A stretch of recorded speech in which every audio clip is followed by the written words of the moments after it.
Bonjour à tous et bienvenue sur ce nouvel épisode de notre fabuleux podcast Au cœur de la performance. C'est un épisode un petit peu particulier puisqu'on a la chance d'être invité dans ce magnifique labo. D'ailleurs, on l'a visité avec JB pendant à peu près 1 heure. Il nous a montré toutes les facettes de ce bijou. On a tout filmé. Vous pourrez le voir en lien sur notre plateforme, donc aucun problème. On est ici, notre podcast s'appelle Au cœur de la performance et je crois qu'on ne pouvait pas mieux tomber.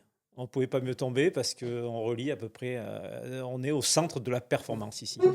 JB, merci beaucoup de nous inviter. C'est un honneur pour nous de venir jusqu'à toi. Pourquoi? Parce que tu es entre l'enseignant, le chercheur, le préparateur physique, l'entraîneur. Et ça, c'est extraordinaire pour des gens comme nous. J'ai eu la chance de te rencontrer il y a plus de 10 ans où j'étais venu me former à Nice sur le fameux profil Force Vitesse. Alors, on n'est pas là pour parler des profils Force Vitesse toute la soirée. Et pour moi, c'était une révélation. Euh, J'avais connu 2 personnes comme ça dans ma vie. C'était Gilles Cometti quand j'ai fait mon DU il y a plus de 25 ans et toi. Donc, d'abord, je te remercie. Merci. Et merci pour l'invitation. Les amis, c'est parti. Ouais. Merci encore de nous recevoir ici. On va essayer de couper un peu le podcast du coup en 3 parties. Une première partie force où avec Paul on a, je pense, beaucoup de questions à poser. Moi j'aimerais justement introduire un peu avec l'actualité, on va dire des dernières recherches, etc. qui concernent du coup un peu toutes les sortes de locomotion sur le trail, le triathlon, le sprint de manière générale. Donc si je peux commencer pour introduire, quel peut être le sujet transversal autour de la force Ouais. à toutes ces différentes disciplines. Qu'est-ce qui peut les lier sur l'aspect force Ouais, et, alors c'est très intéressant parce que on va faire un transversal entre des efforts de 100 mètres et des efforts de 100 kilomètres. et- Et a priori, il n'y a rien de commun. Et en fait, il y a énormément de choses communes. Le principe de base du mouvement, c'est que tu produis de la force, tu l'appliques sur un support, le ouais, sol en l'occurrence. Et ce support, il va répondre à ta force. Et ça va te propulser. Et donc, que ton objectif, ce soit 9 secondes 50 au 100 mètres ou ton Ironman en 9 heures, c'est commun, la propulsion. Et ce qui, je trouve intéressant, c'est la propulsion de la force, c'est un fait. Mais ce que je trouve intéressant, c'est la transmission de cette force. C'est-à-dire, en fait, la qualité de ton corps à bénéficier de la force que le sol va te rendre. Et ça, c'est crucial en sprint, dans les sports co, dans toutes les locomotions. Et il y a des gens qui ont une très bonne transmission de la force et d'autres qui ont une très mauvaise transmission de la force. mm, Et la différence entre les deux, c'est que tu vas perdre de l'énergie et que donc ton mouvement, à force produite égale par tes muscles, ton mouvement va être moins efficace. Et ça, c'est le gros point commun. Et ça ok, va passer par 2 endroits du corps, hein. Ça va ouais, passer essentiellement par le pied, la cheville, le membre inférieur, et par l'étage qu'on oublie un peu souvent, le tronc, parce que mm, c'est lourd, il y a beaucoup de structures. mm. Et pour faire simple, si tu transmets pas bien les forces, tu seras moins efficace. Tu veux réagir peut-être sur justement cette partie stabilité qui Oui, peut te... et ben par rapport au pied alors, parce qu'il y a plein Ouais. de recherches là qui sont en train Mm. de sortir, Ouais. qui émergent, notamment avec Romain Tourillon, qui est un expert, qui plus est français, du pied. Comment en fait on peut, comment dire, comment on peut transférer ou un préparateur physique Mm. pourrait s'intéresser de ces recherches qui sortent pour le transférer dans sa pratique, parce que on voit bien que c'est des choses qui sont faites en laboratoire, dans les évaluations, etc., Mm. mais que ça a une grosse incidence au final sur la performance. Et là, les chiffres sont ressortis, hein, de Mm. ces études-là. Je l'ai lu en plus il y a 2, 3 semaines, Ouais. que ça expliquerait 30% de la variance d'une accélération, d'une vitesse maximale, d'un saut vertical, etc. Et comment un préparateur physique, Ouais. sur son travail du pied, pourrait l'intégrer dans son modèle? Parce que généralement, les chercheurs, vous les chercheurs, Ouais. même si vous êtes des praticiens aussi, vous allez souvent vous zoomer sur une partie, en l'occurrence Ouais. le pied, et quand on est préparateur physique, on doit l'intégrer dans un modèle d'entraînement bien plus large. Ouais. Et toi, comment tu pourrais répondre à un préparateur physique jeune qui veut Ouais. l'intégrer dans son modèle? Alors pour moi, c'est très important. Il faut que les gens comprennent la science zoom. C'est obligatoire. Parce qu'en fait, si tu veux étudier quelque chose, par définition, tu sais, la phrase toute chose égale par ailleurs, tu dois contrôler tout le reste. Donc si tu veux étudier l'effet de la force du pied sur ta performance, tu dois essayer de contrôler tout pour que ce que tu expliques, ça ne soit que la force du pied. Mais un préparateur physique, il fait l'inverse, il l'intègre.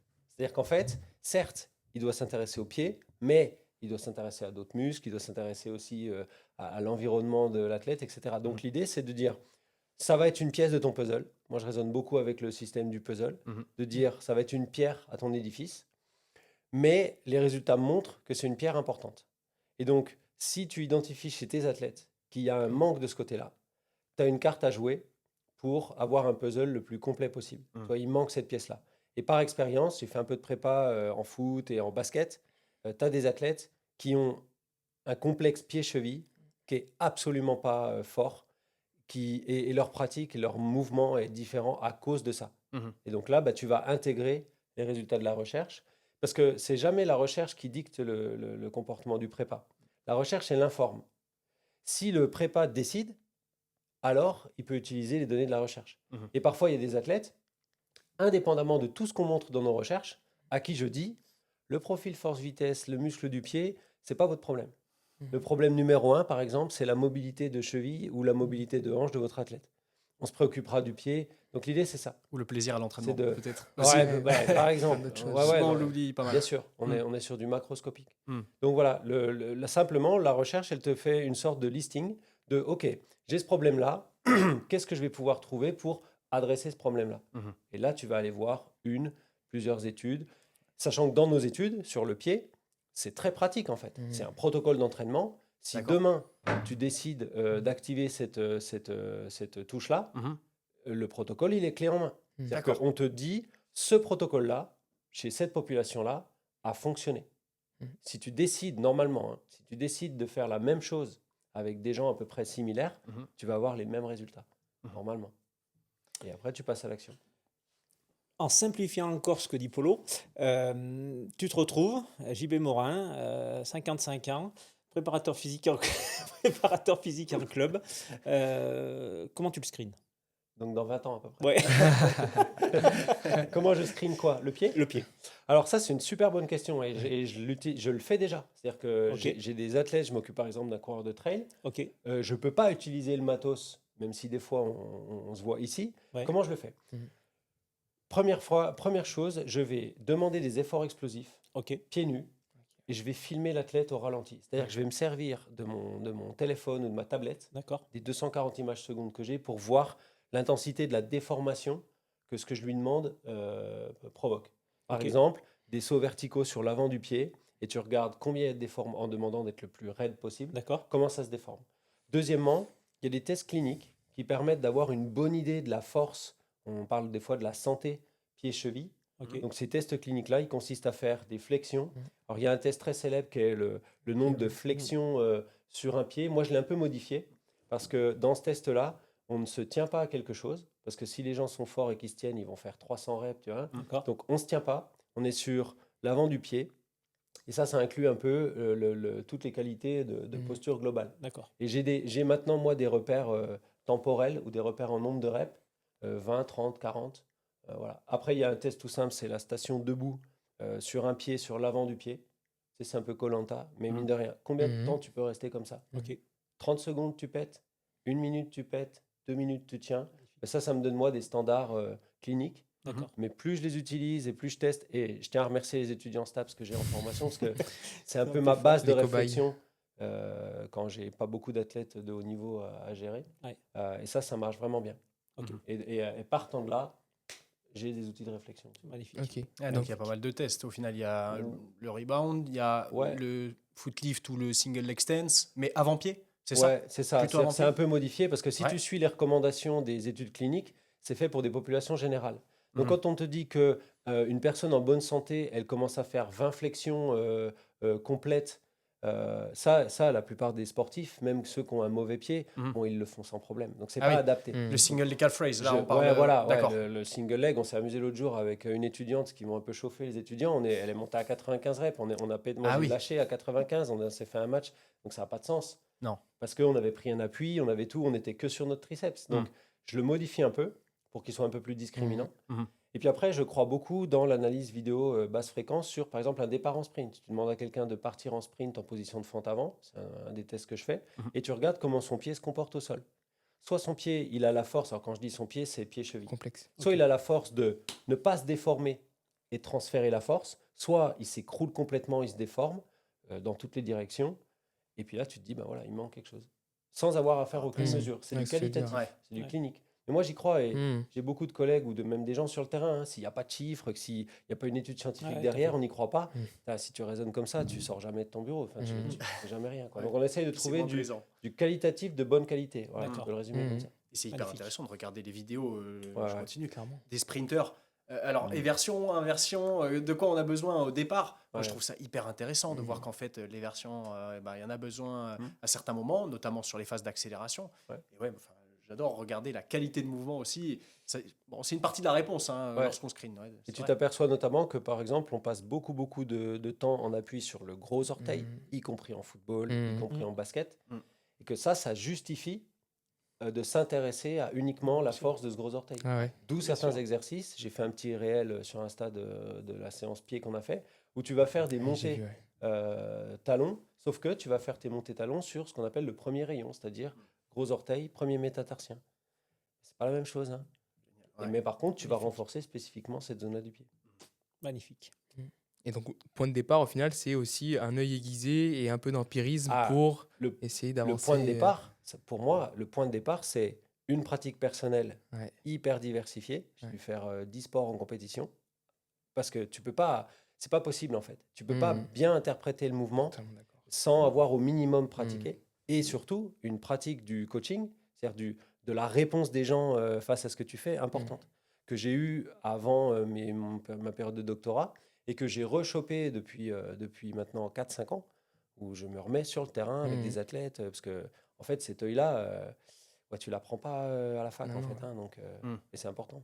Ça va un peu à l'encontre de ce que disait Arrigo Sacchi. Ouais, Sacchi, je sais pas exactement, Ouais. le coach italien qui disait qu'on n'avait pas besoin d'être Ouais. cheval pour être un bon jockey. Mais moi, je Ouais. suis partisan quand même de ça, d'avoir au moins conscientisé sur soi Ouais, ces ouais. choses-là. Et on revient à la Après, conscience. voilà, quand tu compares le cheval et le jockey, c'est un peu une extrapolation de ça, parce que l'idée, c'est quand même bien, tu vois, de connaître la pratique. Ouais. C'est pour ça, par exemple, Je les suis- étudiants, je te donne un exemple tout simple, dans mes cours de L3, je leur dis, hein, vous ne quitterez pas le diplôme sans avoir fait soit un 400 mètres à bloc, soit un 12 x 30 mètres à bloc. C'est pas possible que vous alliez être prépa physique dans n'importe quel sport sans jamais avoir vécu un effort lactique à plus de 15 millimoles de lactate, un truc tout blanc, envie de vomir. C'est pas possible. Donc, si mes collègues le font pas, vous êtes sûr, avec moi, vous allez le faire. Et ils le font, hein, il y en a, c'est leur premier 400 de leur vie. Ah oui. Voilà. Et je peux te dire qu'après, leur vision d'un effort lactique, automatiquement, elle est changée, en fait. Et s'ils le font pas, je pense qu'il y a des gros risques qu'ils ne sachent pas ou qu'ils fassent mal faire de l'effort lactique aux gens parce que ils sauront pas exactement de quoi ils parlent. Les ressentis, ouais, attendus. En Même effet, si les ils effets ont attendus. appris tous les chapitres de bouquins sur le lactate, pas de problème. La Ok. vraie sensation, la chair, quoi, l'incarnation de l'effort, c'est quand même important. Hein. Nous, on se rend compte, on n'est pas là pour parler de notre formation, pas du tout, mais dans tous les étudiants qu'on accueille, il y en a beaucoup qui ne sont pas du terrain. Et ceux-là, 10 ans après, ils n'ont pas fait carrière. Ouais, mais ça me choque pas du tout. C'est une évidence. Alors par contre, il faut pas prendre le contre-pied de dire il y a que le terrain qui est vrai. Mais pour moi, c'est ce que j'appelle un ticket d'entrée. Ça veut dire que tu peux pas être crédible. Et c'est pour ça que 10 ans après, ils n'ont pas fait carrière, en fait. Parce que on a dit, moi je dirais pas de nom aujourd'hui, mais moi j'ai vu des préparateurs physiques de très haut niveau en football pour l'échauffement des joueurs ou des joueuses à qui ils ont affaire, leur faire des passes à la main. C'est-à-dire, tu sais, l'échauffement, des passes plat du pied, renvoyer le ballon à la main. En soi, on peut me dire, mais on s'en fout complètement. Parce que c'est pas ça sa spécificité. Lui, ça va être ça ou ça. Mais moi, je suis dans le stade et je vois le préparateur physique et je te garantis, hein, les filles ou les garçons, Tu vois tout de suite. sans déconner. Dans l'exigence, Moi, j'ai qu'ils joué vont beaucoup au basket. percevoir Je suis désolé, même si tu es le meilleur préparateur physique du monde et que tu vas me faire avoir la même carrière, le fait que tu puisses pas jouer avec moi à mon sport ou être crédible sur certains mouvements de mon sport, il va manquer quelque chose. Attention, je dis pas qu'il faut être tout le temps spécialiste, mais ça Faut les m'étonne bases. pas que C'est impressionnant. les gens perdurent pas. Ouais. C'est pour ça que moi, les jeunes qui m'ont le plus impressionné dans ma carrière, c'est les jeunes qui ne venaient pas du sport dans lequel ils ont percé professionnellement, mais pendant leurs études STAPS, ils se sont inscrits dans un club. Ah ouais. Ils sont allés. J'ai vu un triathlète, s'inscrire dans un club d'haltérophilie à Saint-Étienne, parce qu'il a vite compris que pour être crédible au rugby, ou au Ouais, football. ouais. Altéro. Eh oui. Eh ben, le gars, il a fait quoi? Ouais. Il s'est mis sa race, il s'est pris les courbatures, mais à la fin de l'année. Alors, évidemment, au club d'haltéro, c'était le débutant. Mais à la fin de l'année, quand il est allé dans un club de rugby et que je l'ai revu en stage, les mecs, ils m'ont dit, ouais, il est super, il est carré. Bien sûr, il n'a pas les mêmes niveaux de force que les autres parce qu'il vient du Bien sûr. triathlon, Mais c'est sur mais une Mais la technique voilà. la technique eh ben, est ça, là. c'est la clé pour moi. Ouais, t'as fait. Totalement d'accord. Si je rebondis un peu là justement sur vivre un peu ces choses et si je reprends l'exemple d'un 400 ou d'un 12x30 et que je fais le lien un peu justement avec cette perception aussi de la biomécanique et justement ces pertes un peu de position qu'on peut avoir sous fatigue, comment on peut justement aussi avoir ce qualitatif mais aussi sous cet aspect un peu fatigue Ouais. et comment la force justement et ce travail de force peut arriver à nous guider dans comment on approche pas seulement la fraîcheur mais aussi l'aspect un Ouais. peu fatigue. Tu touches du doigt un truc qui est pour moi le grand oublié de la prépa physique. C'est comment les gens se comportent quand ils sont fatigués. Parce que dans n'importe quel sport, tu es très très vite plus dans l'état dans lequel tu es Bien au sûr. moment où je t'ai testé. Mhm. Et donc le problème, il est double, c'est que dans les études qu'on a faites sous fatigue, comme tu dis, il y a deux problèmes. Le premier, c'est que tu ne peux absolument pas anticiper ce qui va se passer chez quelqu'un en situation de fatigue sur la base de ce que tu as mesuré sur cette personne avant. Et la deuxième chose, c'est que cette évolution, elle est super variable.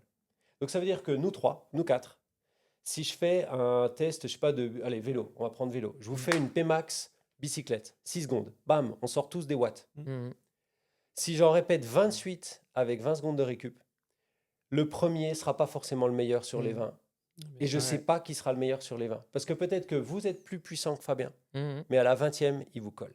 Mhm. Et tant que je ne l'ai pas fait, je ne le sais pas. Il n'y a rien dans le test numéro 1 qui me dit... Mais le problème, c'est que le sport, c'est plus souvent l'état de fatigue que l'état de fraîcheur. Et là, c'est très touchy, puis j'en parle avec des clubs, des staffs, souvent. C'est pour avoir l'info, désolé, il faut emmener les joueurs dans cette situation-là. Et Cette ça, zone. c'est touchy. Mm. Parce que soit on le crée artificiellement, c'est-à-dire je vous fais faire les fameux 20 sprints, Mhm. savoir comment tu es à la fin d'une étape de 6 heures, comment Mhm. tu fais. Ouais. Tu fais une étape de 6 heures. Ah. Soit je suis malin et je trouve des opportunités de tester ça Mhm. en sautant dessus quand dans votre entraînement, parce qu'à un moment donné, ou alors en compète, vous allez vous mettre dans ces situations-là. Donc, tu veux pas faire une séance de 6 heures pour voir quel Pmax tu sors à la fin de 6 heures? Pas de problème. Par contre, quand tu vas faire une sortie de 6 heures, tempo, voire même une compète de préparation, là, je vais venir te sauter dessus pour te faire faire une Pmax. Mhm. Parce que j'ai cette fameuse état rare Mhm. que tu voulais pas que je génère. Et ça, en sport co, on n'y pense pas assez. C'est vrai. Je vois pas assez souvent de testing dans des situations de fatigue. Ouais, ou alors ils sont très éloignés. Ou alors ils sont Ouais, très voilà. éloignés, on fait des... Et ils n'ont pas de sens. Ouais, Parce c'est que des je sais que tu reproductions de récupères très vite de la fatigue force, etc. Exactement. Donc, plutôt que de dire, de prendre la tête à tout le monde en disant je vais faire du 12 x 30 mètres à vos joueurs parce que la littérature dit ça, on va dire ok, pas de problème. Mais à un moment donné, on va négocier le fait que là, j'aurais besoin d'un test de 30 mètres. Parce que là, pour le coup, si on veut l'info, et j'ai des paradoxes des fois, hein, il y a des staffs qui disent ouais, on aimerait quand même bien savoir comment il réagit à la fatigue, ok. Et puis plus loin dans la discussion, c'est bah non, pas non, bah non. Bah non, on va le blesser. non. Bien sûr. Et voilà. Donc voilà, ou alors il faut être confortable avec le fait qu'on ne sait pas. Mais encore une fois, c'est très variable et c'est très individuel. Et si justement je fais un pont un peu avec toi Fabien sur tes cyclistes, ou si je prends le cas d'Arnaud Desmar, qui l'essence de son métier c'est produire de la puissance sous fatigue, ou d'une part d'être le moins fatigué possible, mais en même temps de produire le plus de puissance sous fatigue. Exactement. Et pour le coup c'est un sport qui... il doit se cacher le plus possible, enfin ce qu'ils font les sprinteurs pendant 5h30 et balancer, bon ça monte progressivement, et balancer 1700-1800 watts sur 5 secondes. Et celui qui fait ça, c'est pas forcément le champion des watts. Tout à fait, qui Si gagne. jamais tu les testes à zéro. Exactement. Voilà. On s'était amusé à faire ça. En fait, on avait fait un classement de Pmax au premier sprint versus delta de Pmax quand on répète 20. Et ben les meilleurs sur ça, c'était les grosses VO2 max. Donc c'était les cyclistes, les machins, qui n'étaient pas très bons sur le premier Pmax. Et les moins bons, c'était souvent des joueurs de sport co, des machins. Et on a fait un double classement. Et on s'était amusé à dire, on va mettre des points sur les deux classements et on va regarder la pépite. C'est-à-dire le gars qui est le meilleur quand tu ajoutes les deux. Et c'était un joueur de handball de pro qui était pas dégueu sur le premier et qui était super sur le... Tu vois, voilà. Et ben ce profil-là, tu sais que tu as quelqu'un pour un sport co qui est super adapté. Pour rebondir sur les cyclistes, même, je vais aller un poil plus loin sur les cyclistes. Les mecs qui font leur Pmax, je vous donne un chiffre au pif, enfin pas au pif, mais 1700, 1800 watts, ils gagnent le sprint en faisant des Pmax à 1003, 1004. Donc, Et ça vaut pareil, je pense, en football. Le sprint, celui qui va à 35 km/h, est-ce que c'est à 35 qui va vraiment performer? Si je prends tout récemment Mbappé hier, Ouais. S'il peut est-ce l'atteindre, que déjà. Mbappé il était à Vmax hier quand il fait? Je suis pas sûr. Par C'est contre- surtout, est-ce qu'il le fait, dans les 20 dernières minutes du match, quoi. Exactement. Parce que à un moment donné, ce qui va compter, même en sport co, hein, Ouais. en basket, c'est encore pire. Le Ouais. fameux money time, où en gros, les deux équipes sont à égalité à 4 minutes de la fin. Bon, c'est le match qui commence, en fait. Mhm. Et là, t'es C'est cramé clair. ou t'es pas cramé. Et l'efficacité gestuelle doit rester Voilà, la même. Complètement. Mhm. Et il y a plein d'études là-dessus, justement, sur la distorsion gestuelle Ouais. qui amène parfois au risque de blessure, mais qui permet un certain maintien de la performance. Et, c'est et- là où c'est et je une pense zone que les coachs, tendancieuse. les prépas et les coachs malins, c'est ceux qui intègrent ça dans l'analyse de leurs tâches, de leur sport, et qui l'intègrent à l'entraînement. Moi, je te donne un exemple. Quand moi, j'étais joueur de basket à un niveau départemental, hein, ça m'a toujours choqué qu'on tire des lancers francs. La grosse tradition, c'est à la sortie du vestiaire, avant d'attaquer l'entraînement. On Ouais. fait des séries de lancers francs, on compte, merci, au revoir. Par définition, un lancer franc au basket, c'est une action sur laquelle tu viens de prendre une faute. Tu es au taquet physiologiquement. Mhm. C'est à très haute intensité. Mhm. Eh ben, les bons coachs, pour moi, c'est les gens qui disent, bon les gars, faites ce que vous voulez quand tout est frais, mais en situation d'entraînement, quand je vois que tout le monde est à bloc, je siffle, on fait 2x2. Et je te garantis, moi je l'ai fait avec des potes dans des équipes, hein, le 2x2 à frais ou le 2x2 au taquet, il y a des gens, ils n'ont pas du tout le même pourcentage. Et bon, ce qui est quand même plus reproductible du match, c'est la deuxième situation. Et l'un n'explique pas forcément l'autre. Ça me fait rebondir sur notre premier podcast avec Cyril Dols, où au final, là, on voit que d'un côté, c'était des variables pédagogiques, où justement, lui cherchait aussi à recréer ce contexte chez des jeunes footballeurs pour les mettre en condition de stress émotionnel.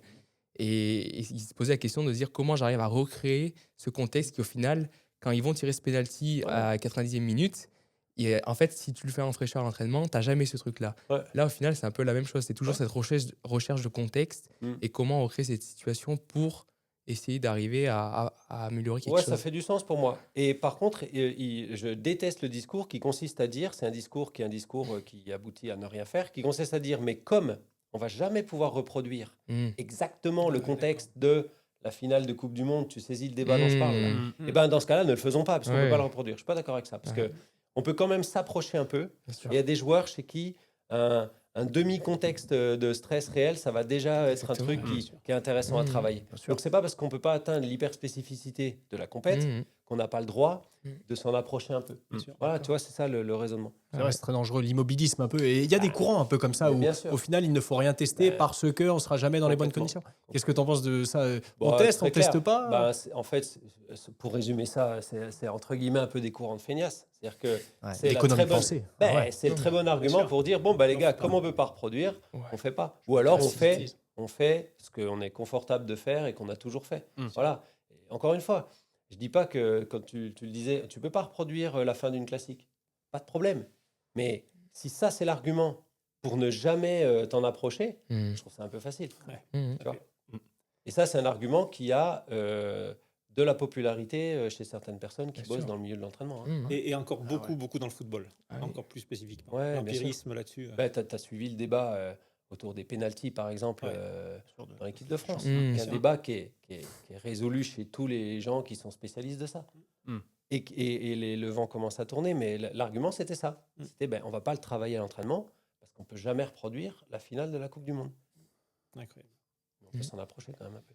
Et moi, je trouve qu'en foot, on est touché en ce moment, enfin, un petit peu moins, mais on est touché par les mecs qui ne sprintent plus. Ouais. On se rend compte. Moi, je suis atterré pour les joueurs sur lesquels je travaille. On va sprinter. On force je ne force pas. C'est un plaisir d'aller sprinter. Et ils me disent, mais on ne sprinte pas. Ouais. Et paradoxalement, je pense que tu as raison dans le fait de les stimuler. Mais paradoxalement, chez certains joueurs, ça devient dangereux, en fait, de les remettre au sprint. Bien sûr. Parce qu'ils sur la base d'une dose chronique nulle. Exactement. J'ai eu des discussions autour à une époque lointaine maintenant, mais autour du Barça, où il y avait des joueurs qui avaient des semaines sans sprint. Ils n'étaient pas blessés, mais comme ni à l'entraînement foot, small-sided games, etc., ni en match, ni en top-up de préparation physique, il y avait du sprint. Les mecs, ils passaient 1 semaine, 2 semaines sans sprinter. Et malheureusement, comme notre corps n'est pas fait pour ça, la musculature de derrière la cuisse, par exemple, quand tu sprintes pas pendant 2 semaines et que tu n'as pas de chance, il y a 2 balles en profondeur sur ton match d'après, tu es en Ça danger, pète. en fait. Bien sûr. Et tu n'es pas en danger à cause de ces 2 balles en profondeur, tu es en danger à cause de Ce que tu n'as pas tout ce fait. que tu n'as pas fait avant. Exactement. Voilà. L'exemple typique, c'est des anciens joueurs de haut niveau qui jouent plus au foot, qui font plus d'exposition de sprint, de quoi que ce soit, qui viennent aux Variétés Club de France, qui s'emmènent et voilà, et Ouais, qui bien s'envoient des Ouais, des bien grands sûr. classiques. Mm. Mais ça, je suis d'accord avec toi, hein, c'est un fléau. Ouais, un gros problème. Ouais. Parce que, pardon, il y a une chose qui n'a pas changé en foot, c'est qu'il y a des sprints en match. Ouais. Bien Voilà. sûr. Et même Et de plus en plus. Je crois quoi, que les dernières tendances montrent que de plus en plus. Ouais, plus 11% là, sur les 3 Ouais. dernières années, j'ai vu Il me semble que c'est ça. Newcastle, ils Donc, avaient fait une étude là-dessus. De plus en plus en match, de moins en moins par ailleurs, problème. Ouais, Ouais.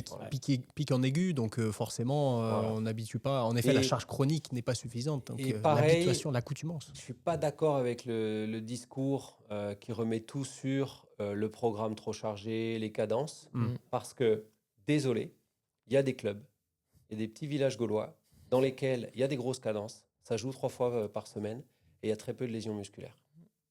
S'il n'y avait pas ça, c'est-à-dire s'il y avait un aspect systématique aux lésions musculaires, dans tous les clubs qui jouent plus d'une fois toutes les semaines, je te dirais, ouais, là, il y a un problème. Mais il y a des clubs où il y a beaucoup moins de problèmes de lésions qu'ailleurs. Ouais. Pour la fameuse charge, etc. Bien sûr. Donc, si c'était que ça l'explication, Ouais. mais il n'y a pas que ça. Et ça ne le saura jamais. Et là-dessus, du coup, alors je ne sais pas si tu es un spécialiste des approches, comment je dirais, des modèles d'entraînement au football, parce que là, on a parlé du Barça, du microcycle structuré qu'ils utilisent. Il y a aussi la périodisation tactique avec une approche très intégrative de l'entraînement, où en fait, on ne vient plus forcément travailler sur des aspects dissociés de la performance qui manquent peut-être à l'activité du football.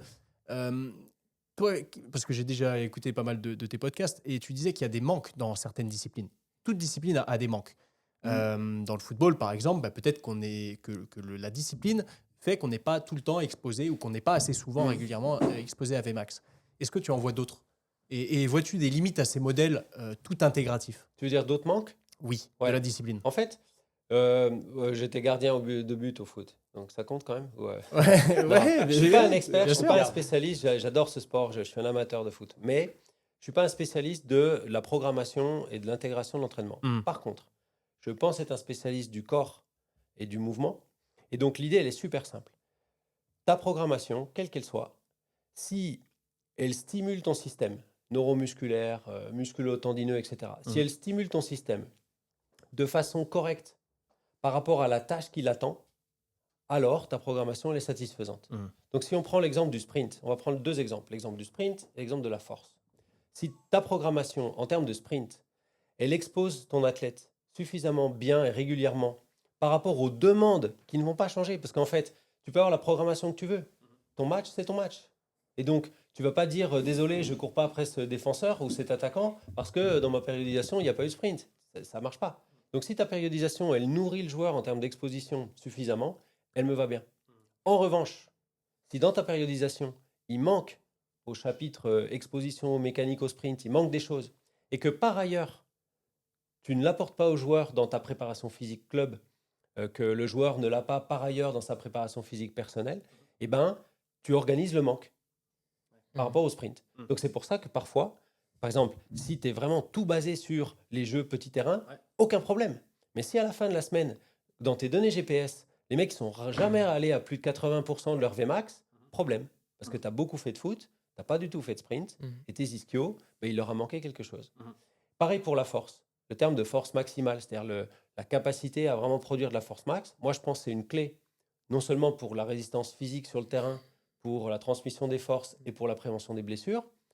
Si ta périodisation ou ton entraînement nourrit le joueur en termes de stimulus, pas de problème. Par contre, si ce n'est pas le cas, il va manquer quelque chose. Et donc là, je te fais un discours un peu, je sais très bien qu'il y a des périodisations tactiques. Par exemple, tout faire passer par le ballon, c'est très bien. Mais quand tu veux à un moment donné, dans tes fessiers, dans ton solaire, amener des niveaux de tension très élevés pour stimuler, tu ne vas pas pouvoir le faire avec un ballon. Et tu vas être obligé de passer par de la charge. Il y a le corps, il a une résistance à la charge.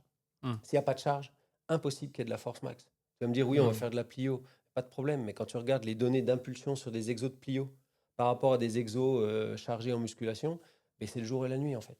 Donc, voilà. Le discours, il est super simple. Est-ce que ton corps a été nourri? Ouais. Bien sûr. Oui ou non? Pour préparer le match, mais pas que aussi, parce que faut que... L'enchaînement des matchs. Voilà, l'enchaînement des matchs, peut-être la vie aussi quotidienne, Ouais. parce qu'on ne se blesse pas que aussi dans les Voilà. activités sportives. Et c'est vrai que là où, par exemple, chez des nageurs, il peut manquer certaines choses dans la densité minérale osseuse, chez aussi les biathlètes, c'est pareil, dans le football, c'est vrai qu'on ces approches un peu intégrées Oui, peuvent mais, parfois poser question dans leur manque par rapport à la discipline. mais pour moi, un nageur qui a un léger manque en termes de densité minérale osseuse, pour sa On performance, s'en fout. c'est probablement pas très grave. Ouais. Voilà. Un Mais- footballeur qui manque de force Mhm. ou qui manque de sprint, Davantage. c'est un problème. Voilà, et c'est ça le raisonnement. Il faut juste se dire, dans ton sport, de quoi tu as besoin en fait. Moi, je ne suis pas un très grand fan, je vais peut-être m'attirer les foudres des gens, moi je ne suis pas un très grand fan de la périodisation tactique, parce que j'ai malheureusement été biberonné à la fameuse phrase de Mourinho pour avoir eu des joueurs dans les clubs dans lesquels il était, où il disait que est-ce qu'on demande à un pianiste de courir autour d'un piano? Et ça m'a toujours horripilé. Alors attention, il a tout Ouais. gagné, je ne vais pas aller contre lui, mais pour moi sûr. c'est une aberrance. Mais totale. c'est comme la phrase de vous avez déjà vu des disques de musculation sur un terrain de foot pendant un match? Ouais, Non. bien sûr. Mais en fait, c'est Mais- des discours caricaturaux. Mais Exactement. qui revient par ces courants de pensée plutôt Ouais. modèle d'entraînement. Quoi. Exactement. Mhm. Et tu peux répondre à cette réponse-là. Non, mais j'ai déjà vu des pics de force de 4 fois le poids du corps sur un freinage Ouais. en fin d'accélération. Mhm. Voilà. C'est-à-dire Bien que, voilà, il n'y a pas de disque, mais tes disques intervertébraux et ton genou, il a ramassé 4 fois le poids du corps sur cette action. Voilà. Comment tu prépares ça? Comment tu préviens ça? Etc. etc. Ouais. Et si je rebondis moi justement sur une vision chez les jeunes où on veut peut-être aussi plus un développement et des âges d'or, on parle souvent des âges d'or de la vitesse, etc. Justement, est-ce que ces situations aussi intégrées ou alors peut-être on arrive à les solliciter une, deux fois, mais est-ce qu'on arrive à dire ok sur ma situation intégrée en football, à un moment donné j'ai peut-être fait que 2 mètres AV max. Ouais. Est-ce que la stratégie ça peut pas être aussi de se dire j'ai moi aussi mon dissocié, je fais mon 30, 40, 50 mètres et peut-être que là je vais avoir 25 mètres AV max. Et en moins, on a des progressions peut-être qui vont stimuler au-delà de l'aspect prévention et dose minimale. Ouais, c'est ça. On a aussi peut-être L'idée, des... c'est que tu vas dire, je veux apporter ça en termes de stimulation physique aux joueurs. Soit la discipline le fait, soit moi, je viens complémenter. C'est pour ça que le terme anglais de top-up, de complémentation, il est intéressant. Et plutôt que de complémenter en remettant encore dans la discipline, je vais complémenter, alors certes, de façon non spécifique, mais je vais arriver à ce que je cherchais. Mais spécifique au développement peut-être du tissu ou de la qualité Oui, qu'on exactement. veut. Exactement. Et malheureusement, on va sortir une étude, les étudiants de master ont commencé, là, ça va être génial. Malheureusement, le sprint, c'est-à-dire courir à très haute vitesse, pas forcément à Vmax, mais à très haute vitesse, c'est un stimulus mécanique irremplaçable. Tu ne peux pas simuler ce qui se passe sur les ischios en sprint avec n'importe lequel des exos, même sur la machine Amtech, etc. Quand tu cumules la force, la vitesse, l'extension, le timing, tu ne peux pas reproduire avec n'importe lequel des exos. Et on va essayer de montrer, c'est mon hypothèse, que ce qui se passe au sol, sous ton pied, quand tu fais de la plio, des exos de plio, tu vas me donner ton top 4 des exos de plio, on va les faire à fond la caisse sur les plateformes de force du labo. Je vais regarder ce qui se passe sous ton pied gauche, ok? Et ça, je vais le comparer à ce qui se passe sous ton pied gauche quand tu cours à fond la caisse et quand tu cours à 90% de ta Vmax. Ça veut dire que on le fait, c'est bluffant. Les gens, ils ont l'impression d'être à 2 à l'heure. Ils sont juste à 90% de leur Vmax. Okay. Et ben, les signaux de force au sol sont, pour l'instant, sur les 2 ou 3 pré-tests qu'on a fait, hallucinants. Sous un pied. Par rapport à ton classique, tu me donnes tes 3 préférés. Je les prends. Parce qu'il y a toutes les composantes, horizontales, verticales. La définition de la plio, c'est des très hauts niveaux de force dans des temps très courts. Prends juste le temps très court. Il n'y a pas un exo de plio où ton pied va être aussi peu au sol que quand tu sprintes à fond. Puis avec Sauf, toutes ces dimensions si tu fais le con aux échelles à retirer ton pied du sol. Parce que je peux faire un temps très court, mais j'applique pas de force. Donc quand tu vas mélanger temps et force, la haute vitesse, c'est imbattable. Bien sûr. Donc, le meilleur moyen de se retrouver face à des efforts d'entraînement élevés, c'est plutôt d'être dans la discipline, dans la spécificité, notamment sur du sprint. Et en l'occurrence, que penses-tu du RST, du Resistance Sprint Training, qui est pas mal fait en Australie, notamment avec les travaux de Cahill, etc., qui est, je pense, assez peu encore utilisé, alors de plus en plus, notamment par les athlètes qui l'ont amené avec le 10-80, etc. Ouais. Mais pour tous les préparateurs physiques de clubs lambda, on l'utilise assez peu parce qu'on n'a pas des 10-80 sous les mains. Ouais. Et on a des chariots, on a des sleds sous-utilisés. Pourtant, on pourrait penser qu'avec ce que tu viens de dire et de par l'orientation du vecteur de force, il y aurait un intérêt vraiment crucial à faire passer les gars sous des sleds. Alors, il y a un intérêt crucial. La science est claire là-dessus. On va faire une méta-analyse avec un jeune chinois là-dessus où quand c'est bien fait, donc le quand c'est bien fait, tu le mets en note de bas de page sur tout ce qu'on dit en fait. Quand c'est bien fait, c'est efficace. Quand c'est mal fait, voilà, tu bois 5 litres d'eau, tu meurs. À part C'est pour pas les l'eau le débutants. problème. Mais oui. C'est Ouais. ton dosage. C'est tout pourri. Donc quand c'est bien fait, je peux blesser des mecs, je peux te péter une équipe de foot avec des chariots, sans problème. Je vais leur en faire trop vite. Je ne vais pas respecter les règles d'or de l'entraînement. Mais quand c'est bien fait, ça a des effets. Et le petit bémol, c'est qu'en vrai, ce n'est pas les athlètes de l'athlète qui ont amené ça avec le 10-80. D'accord. C'est les sports co à haut niveau de puissance. Rugby, foot américain. Ok. C'était très populaire et ça l'a toujours été au rugby, au foot américain. Les athlètes, en tout cas en France, moi j'ai vécu des stages des équipes de France d'athlètes il y a très longtemps où personne n'en faisait. Quand j'ai posé la question, ils se sont mis à en faire, notamment grâce à un projet qui s'appelle Fulgur, dans lequel on a commencé à machin et de je veux absolument pas y toucher, on est passé à punaise, comment je fais pour avoir un 10-80 Ah oui. Grand classique. Parce que aussi les gens ont vu des effets et ont constaté par eux-mêmes. J'accepte totalement le fait que parfois les coachs ils attendent de constater par eux-mêmes ce que la recherche dit depuis 10 ans. Pas de problème. Mais aujourd'hui les choses sont claires. Si tu veux améliorer ta puissance dans l'accélération en sprint, il faut que tu travailles en surcharge. Voilà. Et puis après tu vas maîtriser. Mais comme quand tu veux améliorer ta puissance du membrane. Donc on a juste dans les travaux que j'ai dirigés ces 10 dernières années, on a juste transféré des choses qui faisaient du sens. En muscu pour d'autres efforts à la course. L'argument principal, c'était l'argument de dire mais il ne faut pas l'utiliser parce que quand on court avec une charge, on ralentit. Donc moi, je ne veux pas que mes athlètes ralentissent parce que je veux qu'ils courent plus vite. Ouais. Mais on ralentit dans le but de développer de la force. Ouais. Et quand tu auras cette même force plus grande et que tu n'auras plus la charge, tu vas voler. C'est exactement comme l'altitude. Quand tu vas en altitude et que tu t'exerces, tu es une loque. Donc, on pourrait dire, n'allez surtout pas en altitude parce que vos temps aux 5000, ils vont être pourris. C'est aussi stupide que ça. Pourquoi tu vas en altitude?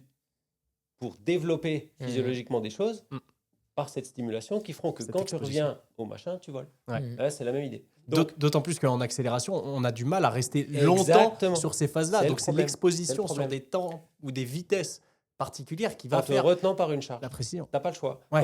Ça, tout le monde échappe ça, mais quand tu pars de zéro et que tu accélères à fond, qui que tu sois, footballeur, rugby, peu importe, en 2 pas, tu as déjà la moitié quasiment de ta Vmax. En 1 seconde, tu as la moitié de ta Vmax. Donc en fait, si tu veux travailler la zone des hautes forces, mais tu n'as pas 50 solutions en fait. Soit tu travailles qu'un pas, tu fais des bondissements, ça peut le faire. Soit tu mets de la Bien sûr. résistance. Mais Très il faut bien le intéressant. faire, ça coûte de l'argent. Parce que mine de rien, un chariot, ça coûte cher. Les disques à mettre dessus, si tu as des mecs qui ont besoin de 80 kilos, c'est 5 € le kilo les disques. C'est pas facile à manipuler. Le 10-80, ça vaut 15 000 ou plus. Bon. Il y a un outil, je fais pas de pub, je suis pas lié avec eux, mais j'adore. C'est la poulie Exergenie. Ouais, bien sûr. Parce Ouais. que C'est mon meilleur ami. moi. ça t'amène de la charge. Ça pèse 3 kilos, ça, tu voyages avec en avion. Ouais. Donc, tu voyages avec un chariot de 400 kilos. Je me suis fait emmerder la semaine dernière à Attends, l'aéroport. à Milan, il m'a fait Putain. tout dérouler le mec. Putain, Ah, pareil. mec, d'ailleurs, C'est vrai je lui ai dit, il n'y a pas d'électronique, c'est mécanique. Pareil. Non, il m'a Il y a de fait la drogue. dérouler le Ah, bordel. bah. Les gens. Donc, un peu de Ah, drogue. c'est le même. mais tu voyageras jamais avec 400 kilos dans un chariot. Ouais. Et tu génères avec l'exergénie, quand tu le règles à fond, ou même pas, tu le règles à la moitié, Ah ouais, c'est Excalibur. Personne ne le sort, Ah ouais. personne ne le tire. Donc c'est quand même génial. Et c'est un bon intermédiaire. Moins précis, mais par contre Moins précis. que le 10-80 parce qu'on ne sait pas exactement les puissances de sortie. Alors, on ne sait pas ce que J'utilise pas, sait moi. pas ce que tu produis, Ouais. mais par contre les crans sont assez précis, Oui. très Ok. reproductibles. Ok. Il y a un étudiant de master qui a fait son stage là-dessus. Et surtout D'accord. constant. La résistance, c'est le seul outil qui fait aussi la résistance constante. Ou Alors, presque constante presque comparé à un constante. chariot. Ouais, moins Au constant chariot qu'un et au chariot. frottement, Moins constant etc. qu'un chariot. Parce que quand tu as 30 mètres de câble par terre Ah ouais. versus à la fin de ton sprint, quand tu as que 5 mètres, tu as un peu moins Ouais, de ouais, friction. ouais, je suis Tu le d'accord. sens. Mais Ouais, ouais. franchement, Mais c'est léger. la C'est pas quelque fluidité, chose de- je sais ouais. pas. Alors, Ton je vais expérience, mais- vous On lui fait parler de la du, pub, là. du tout nouveau produit. Je ne suis pas un commercial. Je viens d'investir dans la poulie Voltra. Alors là, malheureusement, il n'y a que 2,85 m de câble. Ok. Ah ouais. Voilà, donc je suis baisé. Ouais. Mais sur mon fameux premier pas, sur Ouais. mon fameux premier pas, exceptionnel. Ok. On a tout. Ouais, c'est. Voilà, mais bon, c'est 3000 balles. Donc c'est plutôt fait pour du jump Ouais, ou une fente sautée. Moi, j'adore cet exercice. Ouais. Tu pars en fente Ah et oui, tu essaies tranquille. d'aller le plus loin possible. ouais, tranquille. Non, l'exergénie, c'est un combo, Ouais. c'est un combo irremplaçable. Et le rapport ça coûte, qualité-prix. et ça coûte 400 balles. Mm. Je fais aux étudiants, je l'ai fait lundi. Aux étudiants, je leur ai dit, avec 400 €, Ouais. tu vas en ligne, tu achètes un bon chariot Ouais. plus 40 kilos. Merci, au revoir. Ça va terminé. Alors qu'avec Ouais. la poulie. Alors que la folie, Ouais. elle t'en donne 400. Moi, je fais mes cycles de vitesse maintenant qu'avec ça. Et ouais. Sur mes jeunes, je fais Ouais. 6 semaines Ça de passe cycle de super vitesse bien. et tous les mercredis, on Alors, sort les poulies. Ça vieillit comme ça vieillit si tu l'utilises tout le temps. Oui, J'ai les un ou cordes. deux prépas qui m'ont Mm. dit ouais, parle pas de ce truc-là, c'est pourri machin. Bon, je suis Ouais, désolé, moi moi aussi, on j'en m'a dit ai, ça, j'en ai une vingtaine ici, Ouais, ouais. j'en utilise souvent. Bon, c'est sûr, si tu le traînes dans le sable et que tu l'utilises mal, bon, mais globalement pour le prix. Ouais. C'est le Ouais, fameux bien sûr. triangle. Le triangle, C'est ça, ouais. précision, prix, praticité, Ouais. Ouais. C'est imbattable. ça remplace le chariot. Il a pour ses moi. limites dans les puissances de sortie sûr. qui Bien peuvent nous sûr. manquer, mais Les chariots ont leurs c'est comme limites, le 10-80 a sa limite. Bien voilà. sûr. Si t'es blindé, tu de prends un praticité, 10-80. notamment le 10 Mais même si tu as un 10-80, hein, moi, tu vas pas Ouais. traverser Paris avec un 10-80. non, je te non, le c'est dis. clair. praticité, il Ouais. en manque un peu. Ouais. Mm. Ouais. Mais pour revenir à la question de départ, oui, il n'y a qu'en surchargeant Mm. le geste que tu vas gagner en puissance. Mm. J'ai même presque envie de dire aussi au niveau mécanique, c'est cette surcharge mécanique qui va aussi contraindre au niveau tissulaire et Ouais. du coup nerveux derrière. Et S'il qui n'y a va pas cette énormément contrainte-là. contraindre le pied et la cheville. Donc ça, c'est un gros warning. Mhm. C'est un travail hyper sollicitant pour le C'est vrai. triceps, le tendon calcanéen et le pied. Mm. Mais ce commentaire-là, il te fait partir dans deux directions. Waouh, c'est super dangereux, ils vont se péter.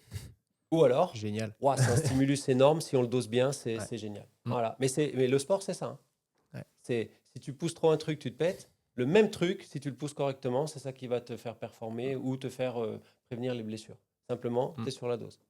Je te le dis, hein, j'ai discuté avec un kiné d'un club de rugby qui est venu en disant les mecs courent pas assez, j'ai lu toutes les recherches, faut sprinter plus, fin de saison, Tous pétés. avalanche de blessures. Ouais. Et là, moi je pense qu'on va voir sortir des études scientifiques qui disent on vous l'avait dit, sprintez pas trop parce que augmentation du nombre de sprints égale blessure. Mm. Sauf que ce que les gens n'ont pas compris, c'est que les mecs ils sont passés de rien à trop, ça a Mm. mal été dosé, mal fait. Et voilà. Et on va peut-être repartir 10 ans en arrière. On va remettre une pièce dans le Ouais.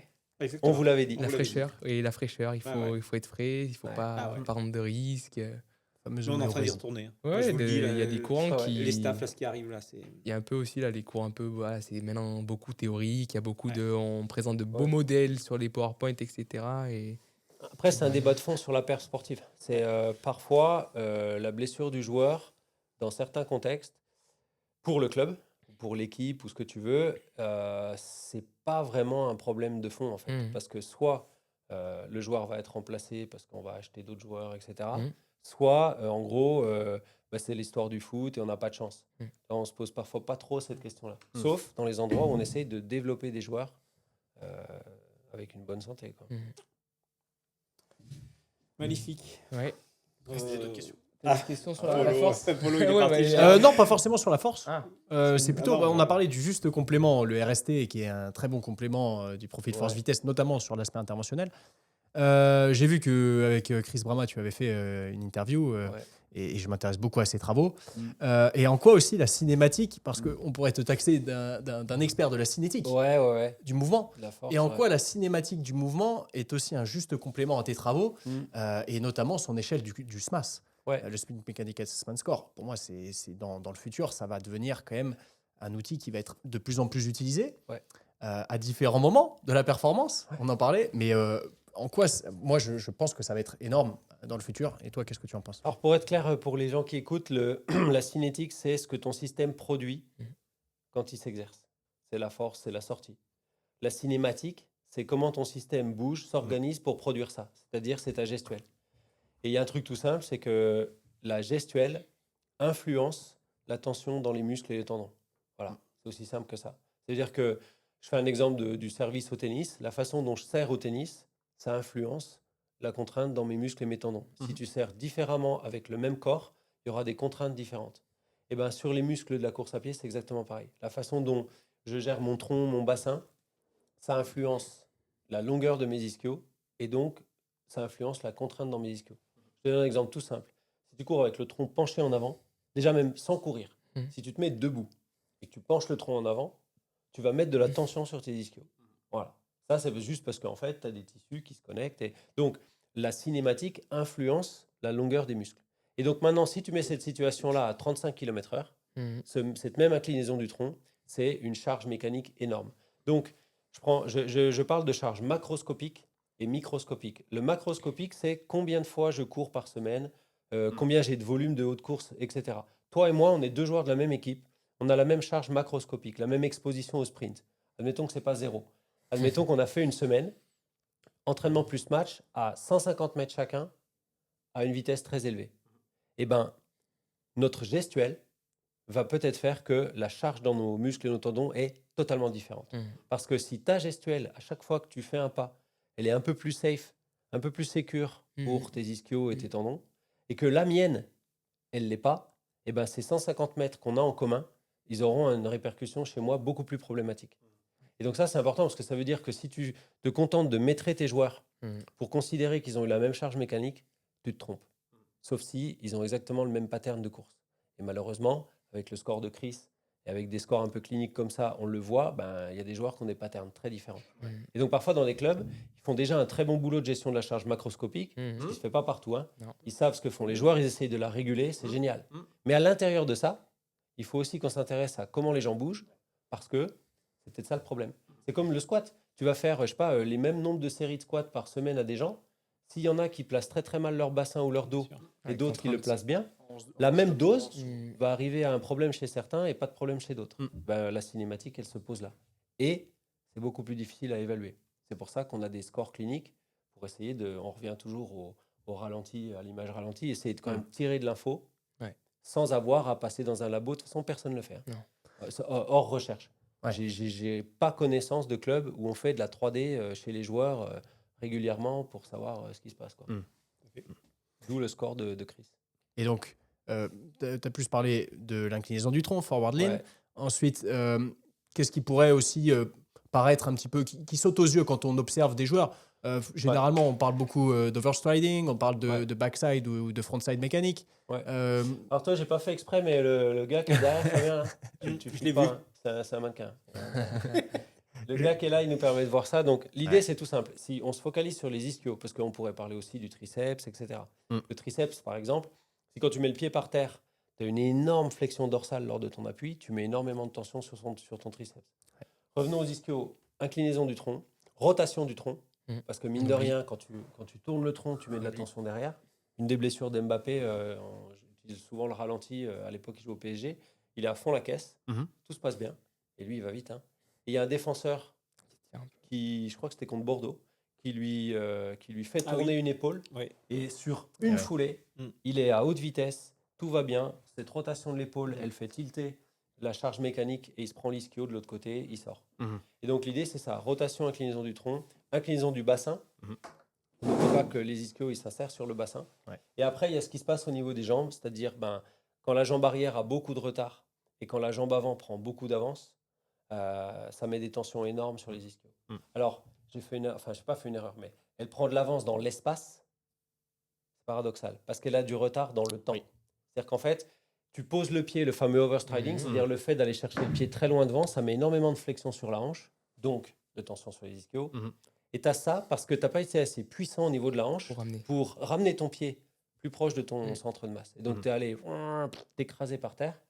Et malheureusement, le football est un sport qui antériorise. C'est-à-dire que les gestes du foot emmènent le corps vers l'avant souvent. Donc, les joueurs, ils ont tendance à courir un peu comme ça. Pas tous. Tu as des Ronaldo, tu as des même Mbappé qui ont un pattern un peu différent. Mais globalement, le football t'amène à ça. Donc, l'idée, c'est de dire, on va essayer en prépa physique de corriger un peu ça pour éviter que tu aies cette course. Tu vois, hier, le défenseur du Real, quand il loupe son truc sur le but, le premier but de Mbappé, et qui part comme ça, il a raison de plonger, honnêtement, Ah oui, sinon l'ischio, il. parce que s'il plonge pas Mm. et qu'il essaye de D'accord. tu sais, faire le fier, genre ouais, je reste debout, Ouais, je suis ouais. un bonhomme, machin, vu les positions Il qu'il a, s'empêche de tomber. il peut s'envoyer un Il y ischio en a eu des blessures là, facile. comme ça. Donc il part, il Mm. plonge. Je sais plus si c'est Parker, je crois, qui expliquait, ou un basketteur de haut niveau qui expliquait que sur certaines actions, Faire tomber. il avait appris À à chuter. se projeter et tomber plutôt que de laisser son corps insister sur une position, donc une cinématique qui va être problématique. Mm. Tu vois. Ouais, donc c'est le combien je fais et comment en fait, c'est super. Ah, c'est comment je Génial. sprint. Si je résume un petit peu tout ce que tu as dit, tu es jeune préparateur physique, tu arrives, tu sors ton master, Mm. tu arrives en club, tu filmes. Alors si tu as bien été formé en master, Oui. petite pièce, On va- tu l'as fait et tu sais le faire. Ouais, Ouais, je pense. tu filmes. En fait, tu filmes, alors pas forcément pour dire aux joueurs voilà comment tu cours, Ouais. mais déjà pour toi mieux comprendre Ouais. l'œil du coach, tout ça, je veux bien, mais sans déconner, si ton œil il est complémenté par une caméra haute fréquence avec une bonne Bien sûr. résolution, prends-le. Donc tu filmes le truc, t'essayes de pas trop te prendre la tête parce que voilà, la cinématique c'est compliqué. Donc tu essayes d'avoir des grosses pierres, des gros endroits de réflexion, et pour moi, le tronc, le bassin et la position des jambes, c'est déjà largement assez. Mm. Et tu Je suis essayes d'accord. d'avoir une forme d'échelle, tu vois, une échelle clinique, pratique, Ok. utilisable, Ouais. en disant avec des couleurs si tu veux, des chiffres si Ouais. tu veux, celui-là c'est 1, celui-là c'est 2, 3, Mm. 4, 5. Ouais. Mm. Ok. Voilà. Je suis Et d'accord. comme par hasard, tu vas t'apercevoir que souvent, cette C'est la même échelle, chose. elle a un petit lien Mm. avec leur historique de lésions musculaires. Mm. Tu vois. Oui, le SMAS ou pas forcément le SMAS. Il faut que ça parle au plus grand nombre. Ouais, ouais. Mais juste le SMAS, bon, maintenant on collabore Mais vu de qu'il est façon très validé. proche avec Chris.